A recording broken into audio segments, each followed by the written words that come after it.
The day my greedy daughter and her husband won $40 million in the lottery, they kicked me out with the words, "We don't need your pathetic pension cash anymore. Just go die somewhere else." They went pale when I laughed and said, "Sweetie, did you even read whose name is on that lottery ticket?" I'll tell you everything. First, let me thank you for watching Granny's Voice. Please subscribe and tell us where you're watching from in the comments. We might give you a shout out in our next video. Today's special shout out goes to Sheila Mason from Fort Worth, Texas. Thank you for being part of our family. Now, let me tell you everything. 4 weeks ago on a cold January morning in Riverside, California, I was doing what I'd done every Tuesday for 28 years. Buying my weekly lottery ticket at Sam's Market on Pine Street. Same 5 numbers I'd played since 1996. Same routine, same quiet wish to the stars above. My name is Eleanor Martinez, but folks call me Ellie. I'm 72, been alone for 3 years since my Robert passed, and living in what my daughter Sophia calls the spare bedroom. Though most spare bedrooms don't require their occupants to turn over their entire retirement check as payment. "Good morning, Mrs. Martinez," called Tony from the register. At 30, he still remembered when I brought Sophia here for ice cream after school. The usual $5. You know it. I handed him my money, watching him print my ticket.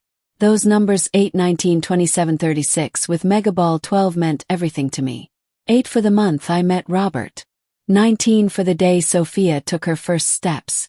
27 for our first apartment number. 36 for the years Robert and I danced together. 12 for Sophia's birthday in December. Back then, she was my little sunshine girl. I never dreamed those numbers would become my secret weapon. "Hope today's your lucky day, Mrs. Martinez," Tony said, handing me the ticket. "Every day I wake up is lucky," I replied, putting the ticket in my wallet. Walking home past the orange trees that lined our street, I stopped at the community garden where Robert and I used to grow tomatoes together. The new tenants had let our plot go wild with weeds. Robert would have been so sad to see his beautiful garden turned into a mess.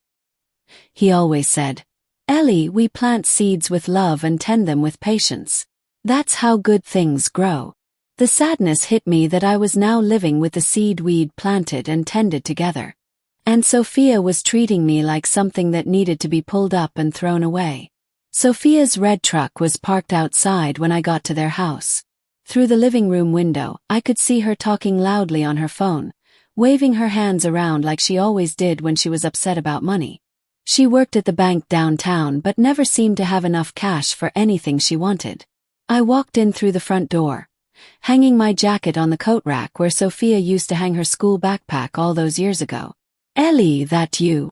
Sophia's voice had that sharp sound it got when bills arrived in the mail. "Just me," I called back, though I wanted to say, "Sorry for bothering you in your own home." But I'd learned over the past 3 years that sometimes staying quiet kept the peace, even when peace felt more like surrender every single day. When Robert died, everything changed, but I was too heartbroken to notice the warning signs. Grief makes you blind to people who see your pain as their opportunity, especially when that person is your own child.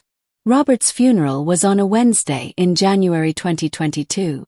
The service felt too short for a man who'd loved so deeply. Sophia spoke about what a wonderful father he'd been, how he'd taught her to work hard and take care of family. Her husband Miguel nodded and held her hand, looking supportive and caring. After the reception, they drove me home to the little house Robert and I had shared for 35 years. "Mom, you can't live here alone anymore," Sophia said as we sat in my kitchen surrounded by casserole dishes from neighbors. "What if you fall down the stairs? What if you forget to turn off the stove?" Miguel added, "We worry about you all the time. This house is too big, too much work for someone your age." I was exhausted from grief and grateful that my daughter seemed to care so much about my safety. "Maybe you're right," I said, looking around at the kitchen where Robert had made me coffee every morning for 35 years. "We have room," Sophia said gently. "You could stay with us until you figure out what you want to do long term." The temporary arrangement started simply enough. Sophia and Miguel's house was a modern 2-story in a nice neighborhood, complete with a pool and a 3-car garage. They'd bought it 2 years earlier, and Sophia was always talking about how they'd gotten such a good deal. The guest room was comfortable, painted soft blue with white furniture and windows facing their backyard garden. "Think of it as your own little hotel suite," Sophia said, helping me unpack my clothes. "Family nearby, but your own space to relax." The first few weeks went smoothly. I cooked dinner most evenings, helped with laundry, and tried to stay out of their way when they needed couple time. They seemed happy to have me there, though I noticed they never offered to help with grocery costs or utility bills, even though my Social Security check was going toward what Sophia called family expenses. By the second month, things started changing. "Mom, could you watch the kids next Saturday?" Sophia would ask. "Miguel and I need some adult time together." "Mom, could you pick up our prescription refills? You're driving that direction anyway." "Mom, could you wait for the repairman? We both have to work and someone needs to be here." Little by little, I went from house guest to free babysitter and errand runner. But I told myself it was just family helping family. Just until I felt ready to live alone again. Just until the sadness of losing Robert wasn't so heavy every morning. I should have remembered what Robert always told me. "Ellie, when people start taking advantage of your kindness, they don't stop until you make them stop." By spring, things weren't so pleasant anymore. Sophia's requests became expectations, and Miguel started acting like I worked for them instead of lived with them. "Mom, we need to discuss money," Sophia announced one morning while I was making breakfast for everyone. She'd printed out papers and spread them across the dining table like she was running a business meeting. "What kind of money talk?" I asked, though my heart was already sinking. "Living costs, your fair share of expenses. It's only right that you pay your way." The word fair should have been my warning sign. Sophia worked at the bank and loved using business words to make personal conversations sound official and necessary. She pushed a paper toward me showing a list of monthly costs with my portion highlighted in bright yellow. $700 for bedroom rent, $150 for utilities, $200 for food and supplies. $1,050 total, leaving me exactly $75 from my monthly Social Security check. "This seems like a lot," I said carefully. "I'm just one person and I'm out volunteering most afternoons." "But you're using the shower, the electricity, the kitchen," Sophia explained. "And when the grandkids visit from Denver, you're here all weekend, using extra water and food." The grandkids were Miguel's children from his first marriage. 10-year-old Carlos and 12-year-old Maria visited once a month, and I loved every minute with them. They were sweet kids who liked hearing stories about their grandfather Robert and helping me plant flowers in small pots on the patio. Sophia saw their visits differently. "It's exhausting having extra people here," she complained to her friend Rosa. "And with Mom here too, it's like running a hotel." I signed the expense agreement because what choice did I have? Finding my own place at 72 with only $75 a month left over wasn't realistic. And Sophia seemed genuinely worried about my well-being, even if her husband treated me like I was costing them money just by breathing. "This is temporary, Mom," Sophia promised when I looked uncertain about the arrangement. "Just until we find a perfect long-term solution that makes everyone happy." The long-term solution involved me becoming more invisible and more useful every day. By summer I was doing all the grocery shopping, most of the cooking and all the dishes. When Carlos and Maria visited, I was their main caretaker while Sophia and Miguel went to movies or dinner dates. When they had friends over for barbecues, I was expected to prepare food and serve drinks, then disappear inside so the adults could have their grown-up conversations. The final straw came in August during one of Sophia's pool parties. I'd spent the morning cleaning the house and making potato salad and fruit plates. Then I served drinks to her co-workers with a smile on my face while feeling invisible. As I was collecting empty soda cans from around the pool, I heard Sophia talking to her friend Carmen. "It's worked out perfectly," Sophia was saying. "Mom handles all the housework, watches Miguel's kids when they visit, and her Social Security pays for most of her own expenses. It's like having a live-in maid, except she pays us to be here." Carmen laughed. "That's genius. You should teach a class on how to profit from elderly parents." Standing there with garbage in my hands, listening to my living situation being discussed like a clever money-making trick, something broke inside me. This wasn't temporary help during a hard time.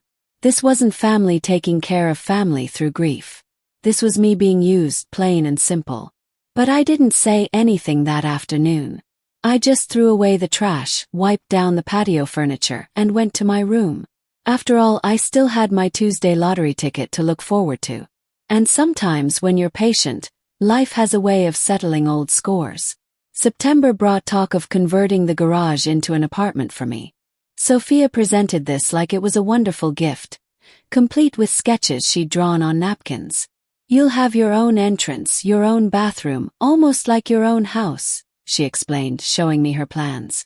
More privacy, more independence. The garage. They wanted to stick me in the garage like an old car they didn't know what to do with. Miguel nodded along supportively. The contractor says it'll be done by Christmas, and you'll have that little kitchen area, so you won't need to use our main kitchen as often. Translation. They wanted to hide me away completely. Eliminate even the small inconvenience of sharing their house with the elderly woman who paid them over $1,000 a month for the privilege. What if I don't want to live in the garage? Yes. Sophia's friendly expression got tighter. Well, Mom, we've been talking about that too. This arrangement has been nice, but we're starting to feel like we need our space back as a young couple. The garage apartment would give you independence while keeping family close. And if I wanted to find my own place somewhere else? The quiet that followed was uncomfortable. Finally, Miguel spoke up. Ellie, we've gotten used to having you here. Your family. But if you wanted to look into other living situations, we'd support that decision. Other living situations. At my age, with $75 a month in spending money, my options were limited to senior housing with a 3-year waiting list or a tiny apartment in the worst part of town. They had me trapped and they knew it perfectly well. That Tuesday, I walked to Sam's Market feeling more determined than I had in months. The morning was hot and smoggy, typical for Southern California in September, but I barely noticed the heat. My whole life felt like it was burning down anyway. Hot day for walking, Mrs. Martinez, Tony called as I walked through the automatic doors. I've walked through worse weather, I replied, pulling my $5 from my purse. Same numbers as always. Same as always. As Tony printed my ticket, I thought about those numbers differently. 8 for the month I met Robert, back when I believed in happy endings. 19 for the day Sophia learned to walk, when I thought I was raising a daughter who would love and respect her family. 27 for our first apartment, where we built our life together with hope and dreams. Maybe it was time for those numbers to mean something new. I slipped the ticket into my wallet next to Robert's old credit card that I kept for sentimental reasons. Cross your fingers for me, Tony, I said, same as every week. Always do, Mrs. Martinez. You deserve some good luck. Walking home through the strip mall parking lot, I passed a group of kids playing in the fountain outside the ice cream shop. Their giggles echoed off the buildings, pure happiness without any hidden motives or calculations. I remembered Sophia at that age. How she'd begged me to push her higher on the swings and never wanted me to let go. Where had that little girl gone? When had she become someone who could charge her own mother rent while treating her like unpaid help? Back at their house, Sophia was in the living room on a video call with the contractor. Yes, we need the most basic setup possible, she was saying. It's just for one elderly person. Nothing fancy required. Just for one elderly person. That's what I'd become in my daughter's life. Not Eleanor Martinez, who'd raised 3 kids and worked 2 jobs and survived 72 years of ups and downs. Just one elderly person to be managed as cheaply and quietly as possible. I went to my room and sat by the window, watching the neighbor kids play basketball in their driveway. In my wallet, my lottery ticket waited quietly, holding those special numbers that had never failed me, even when everyone else had. Sometimes life takes forever to balance the scales. But when justice finally comes, it comes completely. The winning numbers were drawn Tuesday night at 8 p.m. on Channel 4. I was in bed reading a romance novel about a woman who inherited a bookstore when the lottery segment came on during the evening news. Tonight's Mega Millions jackpot reaches $40 million, the cheerful anchor announced. The winning numbers are 8, 19, 27, 36, and Mega Ball 12. For a second, my brain couldn't understand what I just heard. Those were my numbers. My exact numbers that I'd been playing faithfully for 28 years. I grabbed the remote, rewinding to hear the announcement again. 8, 19, 27, 36, and Mega Ball 12. My hands were trembling as I reached for my wallet, pulling out the lottery ticket with fingers that suddenly felt shaky and weak. There they were, printed in blue ink. 8-19-27-36 MB12. $40 million. I sat staring at that little piece of paper, waiting for reality to hit me. After 28 years of hoping and $5 investments, I had actually won. Not just a few thousand but life-changing money. My first thought was to run downstairs and tell Sophia and Miguel, share this incredible news with my family, celebrate this miracle together. Then I remembered where I was and how I'd gotten there. In their house, paying them over $1,000 a month while working as their unpaid housekeeper and babysitter, scheduled to be moved to their garage because my presence in their main house had become annoying. Maybe I should keep this wonderful news to myself for a few days. Just until I figured out what winning $40 million meant for my future. I put the ticket back in my wallet and turned off the TV. Sleep was impossible, but I lay there in the dark planning. By sunrise, I knew exactly what I was going to do. Wednesday morning started with the usual routine. Sophia was getting ready for work at the bank, Miguel was reading news on his tablet, and I was making breakfast for everyone like always. "Morning, Mom," Sophia said, grabbing her coffee mug. "Can you pick up my dry cleaning today? I need that blue dress for Friday's work presentation." "Of course," I replied, flipping pancakes on the griddle. "Also, Miguel's mom is coming for dinner Thursday, so maybe make that chicken dish she likes. You know how picky she is." It was during this perfectly normal Wednesday morning that Sophia decided to organize the junk drawer, which included going through my purse to find the grocery store coupons I'd saved from Sunday's newspaper. "Mom, where did you put those cereal coupons?" she called, digging through my belongings. "They should be in the side pocket," I called back, focused on making sure the pancakes didn't burn. "Found them. And wait, what's this?" Something in Sophia's voice made me turn around. She was standing by the kitchen counter holding my lottery ticket, her face completely white with shock. "Is this? Did you buy a lottery ticket?" My stomach flipped, but I kept my face calm. "I buy one every week. Same numbers for 28 years. Sophia was staring at the ticket like it might explode. "Mom, do you know what the winning numbers were last night?" Before I could answer, she was grabbing her phone, typing frantically. "Oh my gosh! Oh my gosh, Miguel!" Her scream brought Miguel running from the bedroom, still in his pajamas, hair sticking up everywhere. "What happened? Is someone hurt?" "The lottery ticket," Sophia gasped, waving the ticket at him with shaking hands. "Look at the numbers. Look at last night's drawing." Miguel took the ticket, squinting as he read the numbers. His confused frown turned into shock as Sophia showed him her phone screen with the winning combination. The kitchen went dead silent except for the pancakes sizzling on the stove, which I calmly flipped before they burned. Finally, Miguel looked up at me, his face pale as paper. "Ellie, do you understand what this means?" I understood exactly what it meant. The question was whether they understood it correctly. The next 2 hours were complete madness, and I watched it all happen from my chair at the breakfast table like I was watching a movie. Sophia was racing around the house, calling everyone she knew. 40 million. Yes, million. We won the lottery. We're rich. That was interesting, we won. Miguel had grabbed the ticket from Sophia and was checking the numbers on 3 different websites, as if the numbers might change if he looked at them enough times. "This is real," he kept saying. "This is actually happening." The pancakes were getting cold on the counter, but nobody seemed interested in breakfast anymore. Everyone was too busy planning how to spend money that didn't belong to them. My phone started ringing at 9:30 a.m. Old friends from church, former co-workers from the post office where I'd worked before retiring, even my sister Carmen from Phoenix.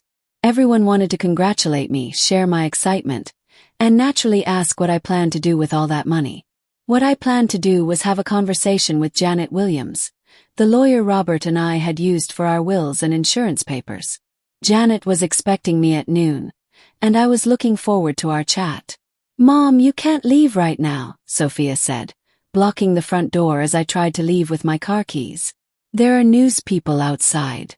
They'll attack you with questions." "I have an appointment," I said calmly. "Can't it wait? At least until all this media attention calms down." Miguel appeared next to his wife, both of them standing guard like worried security officers. "Ellie, be smart about this. You're not ready to handle reporters and publicity. Let us help you manage this situation." Manage. Another one of Sophia's business words. "I've been managing my own life for 72 years, I said. "I think I can handle a walk to my car." But when I opened the front door, I saw their point. There were news trucks lining the street, reporters with cameras and microphones crowding the front yard. The moment they spotted me, they rushed forward like hungry seagulls. "Mrs. Martinez, how does it feel to win $40 million? What are your plans for the money? Is it true you've been playing the same numbers for decades?" I stopped on the front steps, looking out at all those eager faces. Behind me, I could feel Sophia and Miguel waiting nervously, probably hoping I'd go back inside where they could continue planning how to spend my money. Instead, I walked down to my car with my head held high. "I'm very blessed by this wonderful surprise," I told the reporters, stopping by my driver's door. "As for what I plan to do with the money, I'm going to use it to live independently and make my own decisions for the first time in 3 years." "What do you mean by that, Mrs. Martinez?" I looked back at the house where Sophia and Miguel stood in the doorway, and something clicked into place inside me. Something that felt like strength and clarity and honesty that was long overdue. I mean that sometimes you discover that people you trust have been taking advantage of your grief, and sometimes life gives you the power to do something about it. The reporters could smell a story developing, moving closer with their microphones. "Can you tell us more about that?" "I've been living with my daughter and son-in-law for 3 years, paying them over $1,000 a month while providing free housework and childcare. They were planning to move me into their garage because having me in their main house had become inconvenient." I could hear Sophia's shocked gasp from the doorway, but the truth felt too good to stop now. Now that I have the means to live independently, I'll be finding my own place, somewhere I can be a grandmother when I visit instead of a paying tenant in my daughter's home. "Are you saying your own family was taking advantage of you financially?" I looked straight into the nearest camera, thinking about other elderly people who might be watching, people who might be in similar situations with their own children. "I'm saying that family should be about love and respect, not money-making schemes. And I'm saying that it's never too late to stand up for yourself, no matter how old you are." More questions came after that, but I'd said what needed saying. I got in my car and drove away. In my rearview mirror, I could see Sophia frantically talking to the reporters, probably trying to explain away what I'd just told the whole county on live television. But the truth was already out there, being shared across social media, and this was just the beginning. Janet Williams' law office felt like a safe harbor after the media storm. At 78, Janet had the kind of steady wisdom that came from decades of helping people protect themselves from life's complications. "Eleanor," she said, standing up from her desk with a warm smile. "Congratulations. Robert would be dancing with joy right now." "Thank you." I sat in the comfortable chair where Robert and I had planned our wills and discussed our dreams for retirement. "I saw the news interview," Janet continued, her face becoming serious. "Quite a brave thing you did, speaking so honestly about your situation. Was it too much?" "Not at all. Sometimes the truth needs to be said clearly. Now, let's talk about protecting your future." She opened a thick file and pulled out a legal pad. "Have you claimed the prize yet?" "I'm driving to Sacramento tomorrow to meet with the lottery officials." "Good. I'd suggest taking the annuity payments instead of the lump sum for tax reasons, and we'll need to set up some trusts, maybe a foundation if you want to help other seniors in similar situations. We spent the next hour discussing investment strategies, tax planning, and estate management. Janet explained everything in simple terms, never once suggesting that these decisions were too complicated for me to understand. It was while we were talking about living arrangements that Janet shared her own surprise. "Eleanor, there's something I need to tell you. Something Robert asked me to keep secret unless certain things happened." My chest tightened. "What kind of things?" "If your family ever tried to take advantage of you financially." Janet opened another file, this one thick with papers. "Robert was more aware of Sophia and Miguel's money problems than you knew. He was worried about what would happen to you after he died." The room felt like it was spinning. Robert knew. He paid for a financial background check about 6 months before he passed away. He suspected they were already planning to have you move in with them after his death, not because they loved you, but because they needed your income. Janet pulled out a folder of bank statements and credit reports. "Sophia and Miguel are in serious debt, Eleanor. Credit cards, car payments, their mortgage is upside down. They've been living on borrowed money for years." I stared at the papers, seeing columns of numbers that painted a picture of financial desperation and poor choices. "Robert wanted you to have this information if you ever needed it to protect yourself," Janet continued. "He also wanted you to know about the savings account." "What savings account?" Janet's smile was gentle but sad. "The one he set up specifically to make sure you'd have resources if Sophia and Miguel became a problem. $300,000, sitting in a trust account earning interest for 3 years, waiting for you to need it. $300,000. Robert had been protecting me from our own daughter even while he was fighting cancer. He knew this would happen. He hoped he was wrong about them. But he loved you too much to leave you defenseless." I thought about Sophia standing in the doorway that morning, trying to keep me from leaving while she planned how to spend my lottery money. I thought about Miguel with his fake concern about my safety while he calculated how my winnings could solve their debt problems. I thought about Robert, who'd spent his last months not just battling illness, but battling to protect me from people who were supposed to love me. "Janet," I said finally, "I want to have a family meeting tonight. I want Sophia and Miguel to understand exactly what their financial situation looks like, and exactly how much their mother-in-law knows about it." "Are you sure?" "Once you show them this information, everything changes forever." I stood up from the leather chair, feeling stronger and more confident than I had in years. "Janet, I've spent 3 years being treated like a convenient income source by people who claim to care about my well-being. My husband saw this coming and tried to protect me. I think it's time Sophia and Miguel learned what happens when you underestimate a Martinez woman." The respect in Janet's eyes told me everything I needed to know. Robert would definitely be proud. The family meeting was set for 7 o'clock. I'd spent the afternoon organizing papers with Janet's help, preparing documents, and planning exactly what needed to be said. Sophia and Miguel thought they were coming to discuss my emotional outburst with the reporters and figure out how to handle the media attention properly. They had no idea they were about to face a reckoning. Sophia arrived with printed articles about lottery winners who'd been cheated by relatives and a tablet full of spreadsheets showing how they could properly invest my windfall. Miguel brought a bottle of champagne and his most apologetic smile. "Mom, about what you said to those reporters," Sophia started as they sat on the living room couch.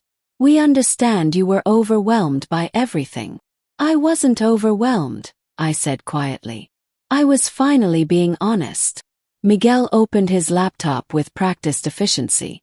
"Ellie, we've created a complete financial management plan that addresses all your worries while making sure your money is protected long-term." "Before we talk about protecting my money," I said, reaching for the folder Janet had given me, "let's talk about protecting yours." I placed the first document on the coffee table in front of them. Sophia glanced down at it and froze completely. "What is this?" Miguel asked, though his voice suggested he already suspected. "It's a detailed financial report about your household, compiled by an investigator your stepfather hired before he died. I watched both of them go absolutely still. He was concerned about what would happen to me after his death, so he looked into your situation. Sophia was staring at the papers like they might disappear if she looked hard enough. Dad hired someone to spy on us. To protect me, as it turns out he needed to. I pulled out another document. You owe $38,000 in credit card debt across 5 different cards.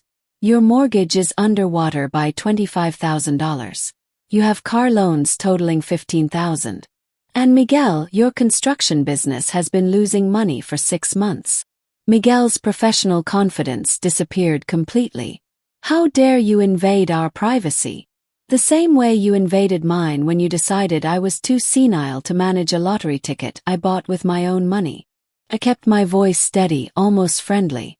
For 3 years, you've been using my Social Security payments to cover your debts while treating me like grateful charity case who should be thankful for your kindness. Sophia found her voice. Mom, everyone has money troubles. Not everyone charges their widowed mother over $1,000 a month to live as unpaid domestic help while planning to move her to the garage. I placed another document on the table. This shows what my living situation has actually cost me compared to living independently. You've been overcharging me by about $400 monthly while getting roughly $1,200 worth of free labor from me. The silence was complete.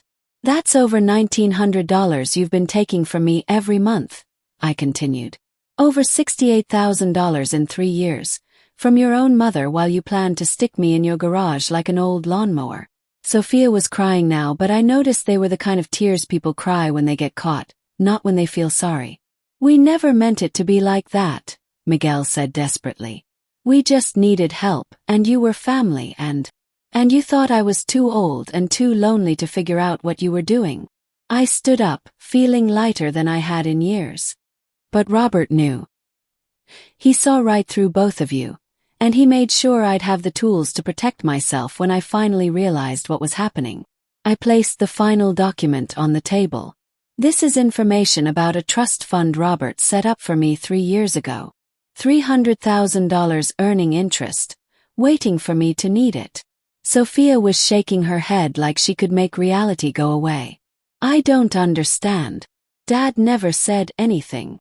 Because he hoped he was wrong about you. He hoped that when the time came, you'd treat me with the love and respect he'd taught you to show family. I picked up my purse and walked toward the door. Instead, you treated me like a business opportunity. Where are you going? Sophia called after me, panic in her voice. To start my real life. I've already put a deposit on a beautiful apartment at Sunset Gardens Senior Community. 2 bedrooms, full kitchen, my own parking space, and a monthly fee that's less than what I was paying to be your tenant. I stopped at the front door, looking back at the 2 people who'd turned my grief into their profit for 3 years. Oh, and since you'll no longer have my income to help with your bills, you might want to start planning how you'll handle that $38,000 in credit card debt. I hear financial problems can be really hard on marriages. As I walked to my car, I could hear Sophia sobbing and Miguel trying to comfort her. But their crisis was no longer my problem. I had $40 million, a dead husband who'd loved me enough to protect me from our own daughter, and the rest of my life to live exactly how I wanted. The drive to Sunset Gardens felt like driving toward freedom. The apartment I'd chosen was on the 2nd floor with a balcony overlooking the community garden where residents grew vegetables and flowers together. Mrs. Chen from the leasing office had shown me around the previous week, and I'd fallen in love with the bright kitchen and the living room where I could arrange my furniture however I wanted. You'll love it here, Mrs. Martinez, she'd said. Everyone's so friendly, and we have book clubs and game nights and bus trips to the casino. Independence. That's what I was buying with my lottery money. Not just an apartment but the right to make my own choices about how to spend my time and who to spend it with. That evening my phone rang every 10 minutes. Sophia calling to apologize, Miguel calling to explain, Sophia calling to cry, Miguel calling to negotiate. I let them all go to voicemail. Finally, around 9 o'clock, I listened to the messages. 23 calls, each one more desperate than the last. Mom, please call me back. We need to talk about this misunderstanding. Ellie, please don't make any big decisions while you're upset. We can work this out as a family. Mom, I'm so sorry. I never realized how our arrangement looked from your perspective. Please come home so we can fix this. Ellie, we love you. Don't let money come between our family. We can figure out a better living situation that makes everyone happy. Listening to their panic, I felt something I hadn't felt in 3 years. Complete control over my own life. They needed me now, not the other way around. Thursday morning brought a knock on my door at 7 a.m. Sophia stood on the front steps looking like she hadn't slept, holding a bouquet of grocery store flowers and wearing the same clothes from yesterday. Mom, please. We need to talk. Come in, I said, stepping aside. She followed me to the kitchen where I poured myself coffee and didn't offer her any. I've been thinking all night, she began, her voice shaky. About what you said about how we've been treating you. I never saw it that way before. How did you see it? I asked, sitting across from her at the small breakfast table. I thought we were helping each other. You needed a place to live, we needed help with expenses. It seemed like it worked for everyone. Sophia, you charged me more than assisted living costs while making me work as your unpaid housekeeper. She started crying again. I know. Sounds terrible when you put it like that. But we were struggling so much, and when Dad died, we thought maybe we could all help each other. Help each other by taking advantage of my grief and loneliness.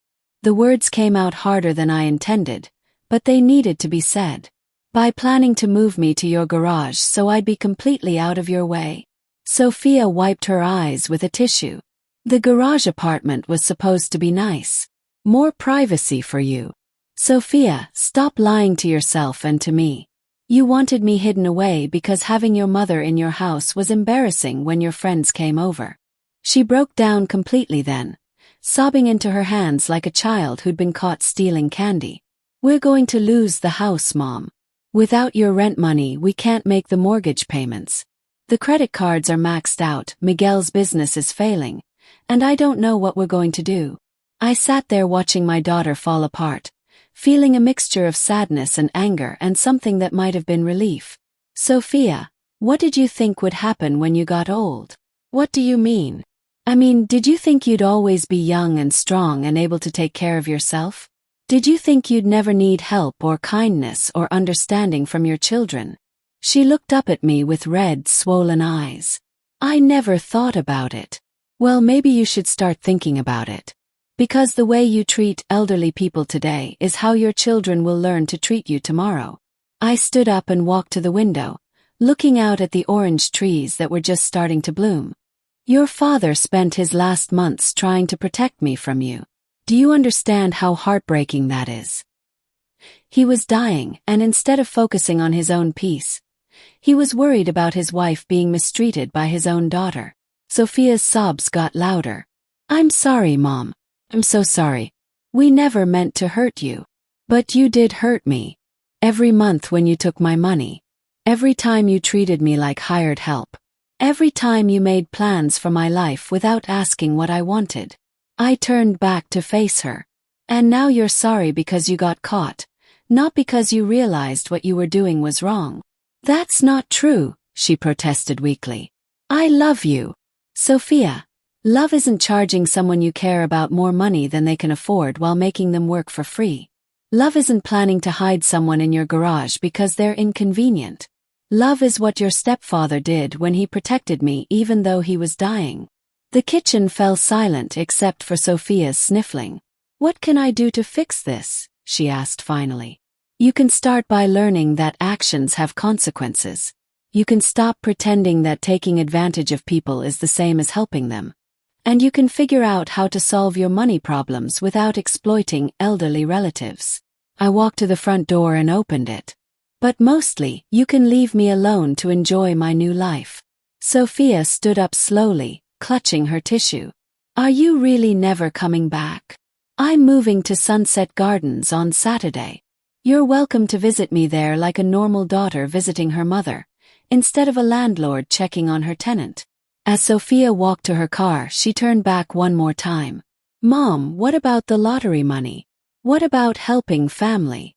I looked at my daughter, this woman who'd learned to see my love as something she could profit from. Sophia, I spent 3 years helping family while family was helping themselves to my money. Now it's time for me to help myself.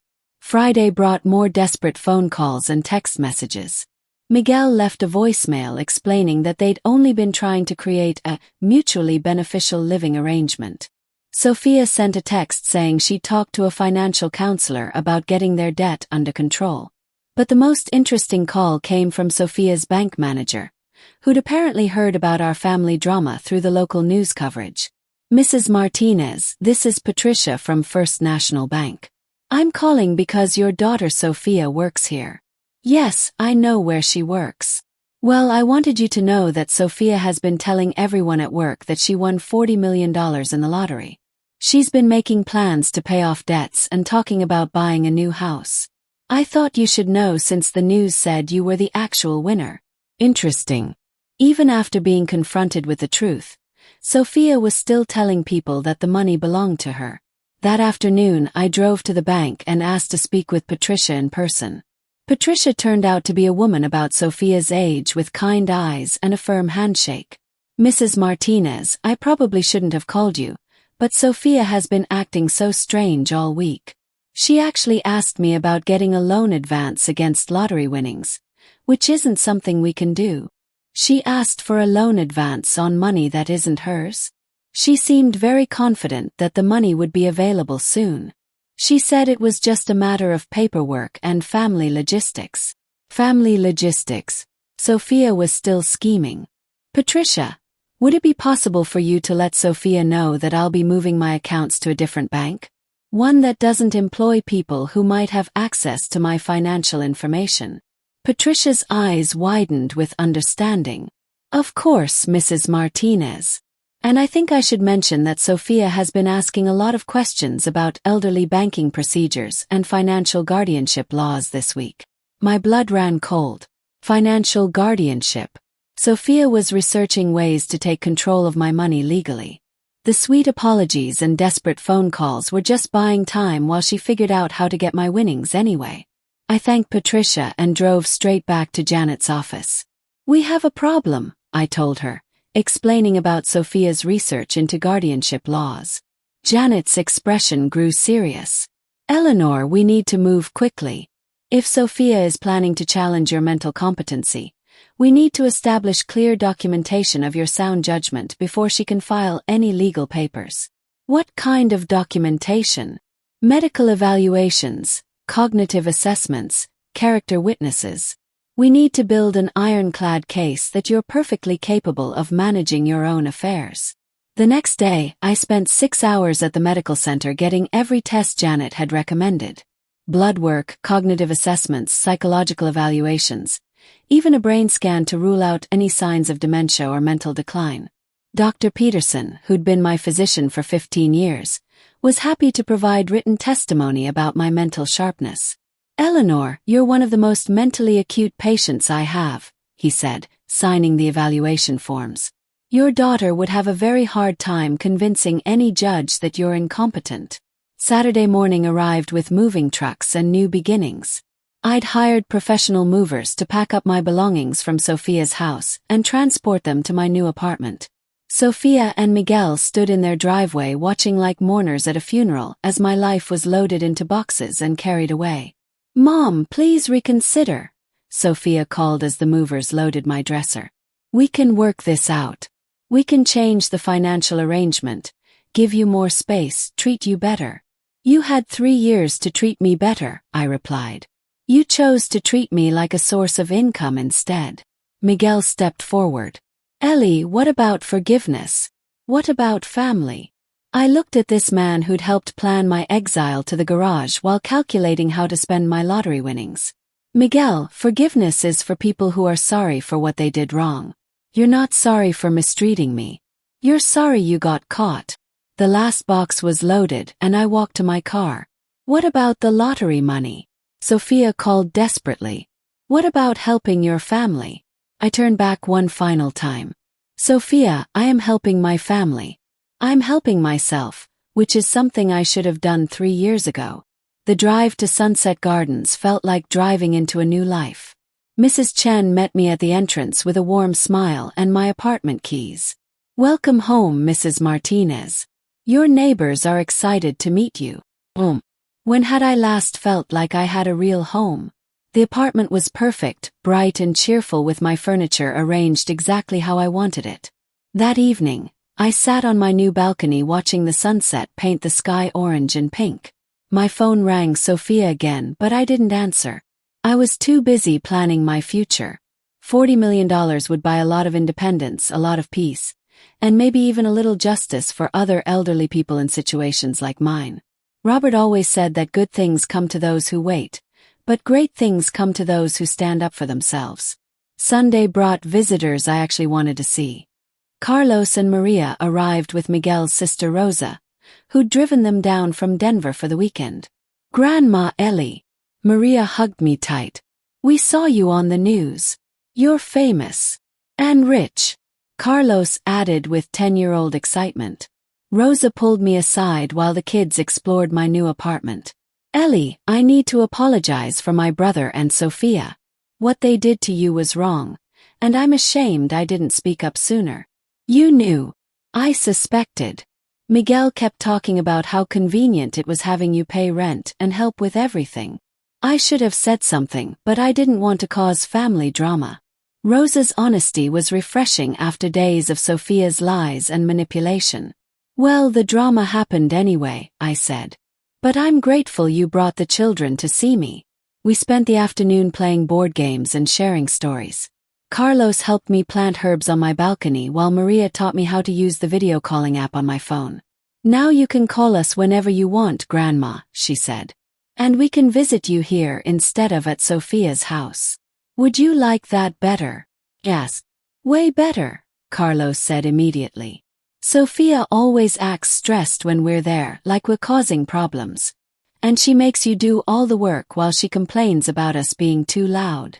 Even the children had noticed how Sophia treated me. "Here you seem happy," Maria added. "Like the Grandma Ellie we remember from before Grandpa Robert died." Before I moved in with Sophia and became a paying servant in my daughter's house. Before I forgot that I deserved respect and kindness. Monday brought the best news of all. Janet called to tell me that Sophia had indeed filed papers requesting financial guardianship, claiming I was mentally incompetent and being manipulated by unscrupulous advisors. "But here's the beautiful part," Janet said with satisfaction in her voice. "Our medical documentation is so thorough and her financial desperation is so well documented that the judge threw out her petition without even scheduling a hearing. It's over. It's over. You're officially free to manage your $40 million however you see fit." That afternoon, I did something I'd been dreaming about for weeks. I called the local news station and asked to speak with the reporter who'd interviewed me. "This is Eleanor Martinez," I said when she answered. "I have an update to my story that I think your viewers would find interesting." An hour later, I was sitting in my new living room with cameras rolling, telling the world about Sophia's attempt to have me declared mentally incompetent so she could control my lottery winnings. "My daughter spent 3 years taking advantage of my grief and loneliness," I said, looking directly into the camera. "When I won the lottery, instead of being happy for me, she immediately started planning how to get control of my money. She even tried to have me declared mentally incompetent when I refused to let her manage my winnings." The reporter leaned forward. "How does it feel to have your own daughter turn against you like this?" "It feels like freedom," I said simply. "Because now I know exactly who she really is." The story went viral within hours. #elder abuse and #lottery justice started trending on social media. Hundreds of elderly people shared their own stories of being financially exploited by adult children. Support groups formed online. Local news stations picked up the story. By evening, I'd received calls from 3 different advocacy organizations asking if I'd consider speaking publicly about elder financial abuse. "I'd be honored," I told each of them. Sometimes your pain can become someone else's protection. Tuesday brought one final attempt from Sophia.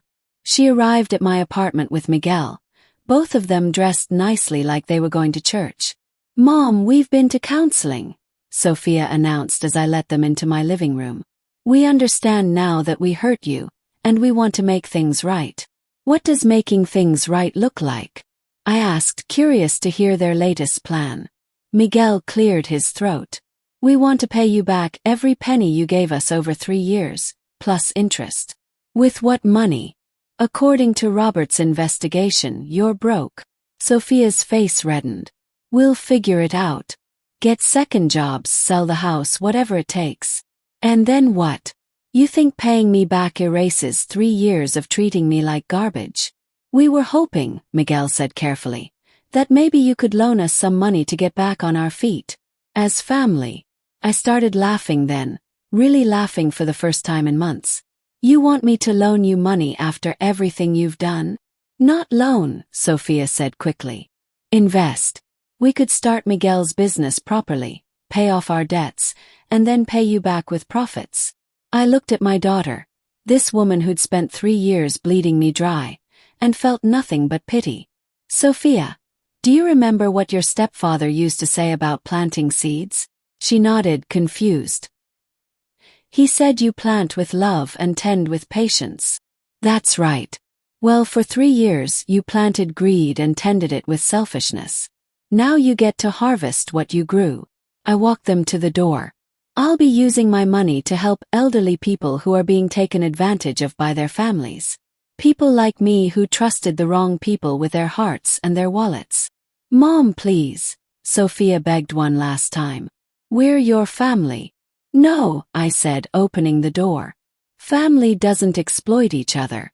Family doesn't hide elderly relatives in garages. Family doesn't try to steal lottery winnings." As they walked away, I felt Robert's presence like sunshine on my face. Justice with perfect timing, just like he always promised. Thanks for watching Granny's Voice. Don't forget to subscribe and share your own story in the comments. Every voice deserves to be heard.